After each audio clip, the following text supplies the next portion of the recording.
Hey guys, it's Jaden, and welcome back to RuPaul's Drag Race Season 12, Episode 5.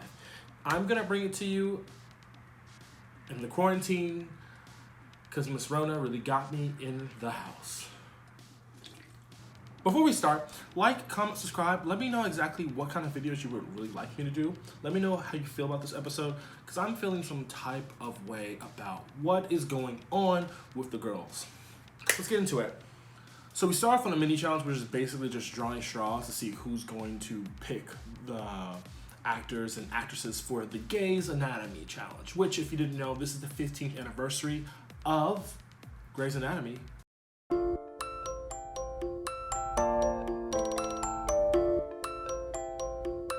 Let's just get into some notable mentions throughout the episode because we really want to get to the looks and we really want to talk about Untucked. And we really want to kind of go off on a couple people. So, Widow has a problem with playing Mimi. Well, we know. Britta says in the confessional, is Aiden really going to be up to the challenge? Are you? Aiden is a ghost. Boo. Nikki freezes up. Britta has a big mouth and she was spitting all over Aiden during the challenge. LMAO. Other notable mentions, Jackie and Widow discussed their family and a little bit about their history, from Jackie having expectations put onto her from her immigrant parents about what she should be and what she should do in her life, and she doesn't know how her parents are going to take the fact that she just dragged her mom. And Widow lost her mom at age 17 in a car crash, and they got into a fight, and it kind of alluded to the fact that she's kind of estranged from some of her family. Ooh. The guest judge this week is Normani. I'll be honest, was she that bitch this time? No, she was a basic judge. She was just giving you basic lines. That was really what was happening. Let's get into the challenge. Was it funny? I thought it was very long. That queen, you know which queen I'm talking about, the one we don't mention on my channel, she did really good in the challenge. The fact that the editors are really trying to write her narrative, change the story. Yeah, she won. But moving on. People that could have done a little bit more, yeah, Nikki could have done a little bit more. Heidi, and I see what the judges were saying about Heidi and Crystal basically kind of fading. Yeah, they had very small roles. That was kind of the issue of like having small roles. But I think they did really good, honestly. I didn't have an issue with them. I thought it was kind of funny. Jada was doing fierce things. I think Aiden did really well in the challenge, in my opinion. I also think that Britta kind of did okay, and the finished product. So yeah. Anyway, the runway is Planet of the Capes. So we're gonna start off with Jada Essence Hall, and she is serving this glamazon look. I love this Baps hair. I absolutely love it. I love this whole nude illusion that's going on. I love the pink and the sparkle. I just love everything that Jada's doing right here. I think she's looking gorgeous. I think she's looking fierce. And I think, like, in terms of capes, that is a cape. It says, like, I am that queen, that bitch, that one. Yeah. Period. Point blank. Love her for it. Britta. She's really serving you Little Red Riding Hood. I like the dominatrix aspect of this, but do I think this was a winning cape look? No, the cape was very lackluster, very Scarlet Witch, very lingerie, it wasn't what it was supposed to be, you know? It wasn't a strong cape look, but it was a really interesting and cool concept. I really liked what was coming out of here. I actually like the fact that I get the whole chap thing now. The leather is the same. Oh, that is really cool. I actually like this look a lot. I just don't like this cape. Jackie Cox. Miss Jackie Cox did that. I love this entire outfit. I love that Jackie's serving us not a period piece from the 60s, but something different and more about her culture, and something that none of the other girls are actually ever going to be able to serve. None of the girls can serve this. I mean, she looks so good on the stage. She was giving you body adi. She had this wonderful little upline cape, but it matched the whole entire outfit, and it just was so strong, and it was still giving reverence to what she's doing as like this belly dancer situation. Loved it. Jan, you know what? again, as I said before, Jan tries hard, and I think Jan came here to win and let everyone know that she's the strong competitor. And you know what? We know. I like this outfit for what it is, but I don't think it was a winner. I think that other people just had more in-depth idea about what they were trying to do, and Jan just did not. And this is one of those times when I don't think Jan's really planned out couture really worked out in her favor at this moment. But it was really nice. Just wasn't a winner in terms of looks. Miss Gigi Good looking like, you know, the first planned stewardess who also happened to be a little Girl Scout troop leader on the side. I loved this. She was giving you very Pan Am. She was giving you very 40s. She was giving you like so many different periods and weird things going on in this outfit. I love this. And Gigi really accessorizes really well. I love the hair. I love the makeup. I love the hat. I'm really happy to see it. You just love to see it, honestly. That's a good nude heel too. So honestly, shout out to Miss Gigi Good. Heidi in Closet. Miss Heidi, honestly, was this the best look? No. Did I get what she was going for? Kinda. I thought she reminded me of very Kennedy Davenport, and honestly, my opinion on Kennedy Davenport is that Kennedy Davenport has a lot of fashion misses in terms of fashion, and I just think this was one of Heidi's fashion misses. It really was kind of, it's the first thing I thought when I saw her, honestly. Crystal Method. Crystal was serving, and this is a cape moment. I love the fact this is also a jumpsuit. I love the hair, I love the flower crown, I love the makeup. The makeup is so cool. It's like so different than what she's been serving, but like it's so interesting. Also, I love the fact that this is a yellow and purple instead of a purple and yellow. Normally you see more purple with yellow trim, and this is the opposite. I really liked it. It was really cool of an accent piece. Aiden Zane. Miss Aiden Zane. Actually, I love this outfit. I think it was such a good idea. You know, she had the reference. She was there. I don't like that she's wearing the same wig that she's been wearing in like the entire competition. You know, Monet was giving you a kitty cat wig every single week, but you know, those kitty cat wigs come in different colors. Mrs. Aiden is giving you black, black, black, black, blackity, black, black. And I just want something different from her. I think this outfit is really nice. I think it's really well constructed. I just don't understand like why all her outfits aren't at the same exact level, but this is a really good one. Widow Von Du. I hate this outfit. I hate this. I think this is so bad. I just don't like it. Maybe it's just very campy, and yeah, maybe it's just very, very campy, and that seems to be Widow. I haven't really figured out what Widow's aesthetic is. I just don't like this outfit. I get it. She's going for this watermelon goodness, and I just don't like it. I think it's not for me. Miss Nikki Dole, I love this outfit, but at the same time, she's really just serving you a good look. Was she ever going to come on the runway and look bad? No. But this whole cape moment, I love this. The whole body, the bodice bowl looks great. The shoe looks great. She's really good also at, she's just a fashion queen, period. That's just what it is. She was going to serve you a look, and she looked great doing it. Did anyone do bad necessarily? Again, I think the only bad outfit was necessarily Heidi, and that was that. Basically, we had to go off on who was going to be the tops and bottoms. Everyone who's not on this list was on the top. So we had Jada, Britta, Heidi, Crystal, and Nikki on the bottom. RuPaul then asked the wonderful question of who should go home. Jada said Heidi because of the outfit. Everyone else said Nikki, even Nikki, because she failed in the challenge. She failed to really rise to the occasion, and that was that.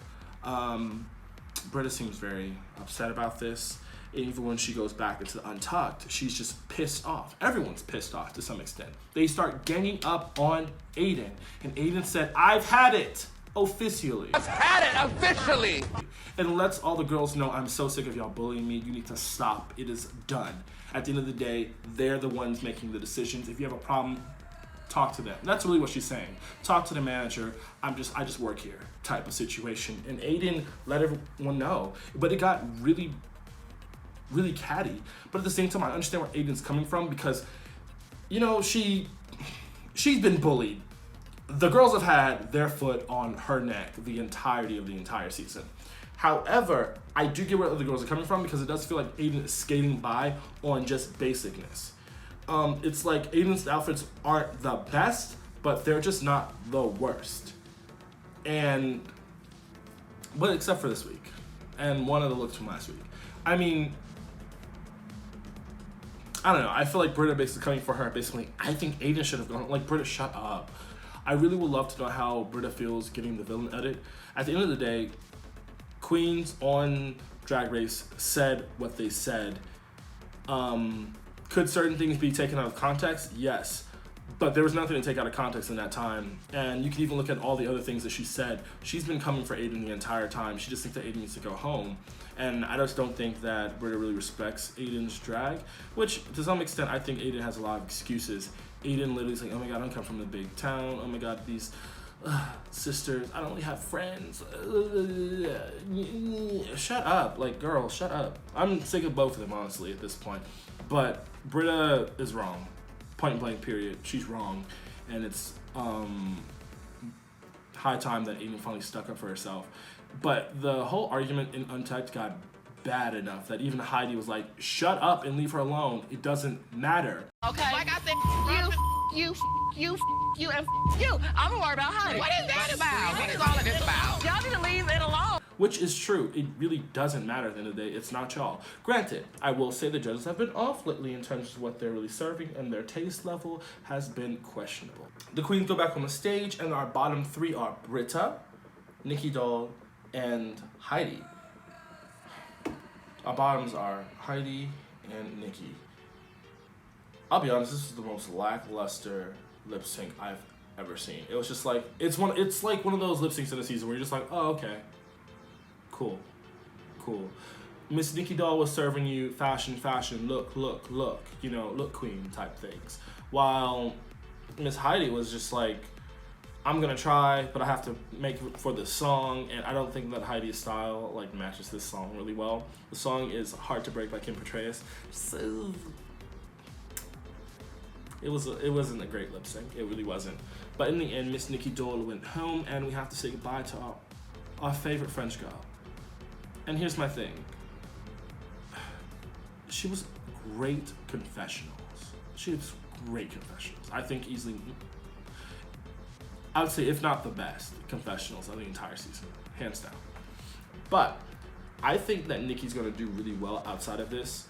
I think that Nikki would do great on the All-Stars. I think she's gonna do great on the All-Stars if she chooses to come back for it. And I also think that she could easily land a whole gig like Brooklyn did with Canada Drag Race, with French Drag Race. So I think that is something to look forward to going forward. But I'm happy that Heidi's still here. I don't think Heidi's going to win.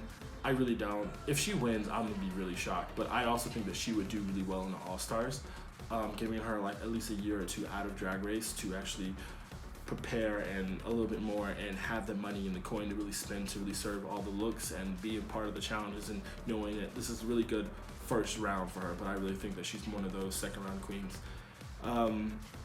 Still rooting and still supporting. You know, I'm really heavily on the, you know. Who are you rooting for tonight? I'm rooting for everybody black. And Gigi Good. That is who I'm rooting for in the entire competition going forward. I understand that my girl Nikki Doll has left and gone, but you know what? Her presence is not forgotten, because at the end of the day, we have all these great black queens who are not getting the justice and deserts that they deserve. Because you look at even Instagram, like all the queens, comparative all the queens, the black queens are not even hitting at the same level as a lot of the other non-black queens are. And I'm at this point where I think that a lot of the black queens, especially on Drag Race, get this weird narrative. I don't know if it's the producers doing this, and I don't think it's RuPaul on purpose. I just don't think that sometimes the black queens really get the narratives that they really want. For example, like even today's challenge, I thought that was a very weird situation. I get where Widow was coming from. Widow basically was like, I don't want to play this part because I want to. I get where Widow's coming from, but I feel like at the end of the day that Widow didn't want to play that part because she didn't want to be stereotyped or typecasted into one particular role, which a lot of black queens are always typecasted into, like this very sassy, very mamby-bamby, just very bougie, bangy look. And that's not what she was trying to do. She was trying to do something that was outside of her comfort zone to, one, push herself in the competition, but also just not be put into that position. And I think this is one of those times when I'm kind of like pissed. And this isn't one of those I should have been Black China situation. This is literally because she did great. I just think like literally it just wasn't. I get exactly where she was coming from. I think any of the black queens who have been on the show understand exactly where Widow was coming from when she was saying that. I would even say any of the other queens who actually understand the trials and tribulation that a lot of the black queens post Drag Race have to deal with understand where Widow's coming from. You don't always want to be the banshee or the ghetto girl. Like, you just don't want to be that. But Drag Race, TV, whatever. Anyway, like I said, rooting for all the black people and Gigi good. And yeah, that's pretty much the episode today. Like, comment, subscribe. Let me know exactly who you're rooting for. Let me know how you feel about the challenge. Do you really think the judges are really doing it this season? Because I feel like they're missing the mark. Normani was not that good of a judge. It just, hopefully next week is Snatch Game, so that's going to weed out a lot of the mix and really push the competitor who's going to win to the top. So I hope that's going to be that. Granted, I feel like it's going to be that queen who's going to win, and I'm not going to be surprised. It's just, yeah, whatever.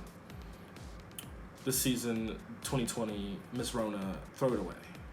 Anyway, have a great day, have a great night. I'm going to catch y'all later. Bye.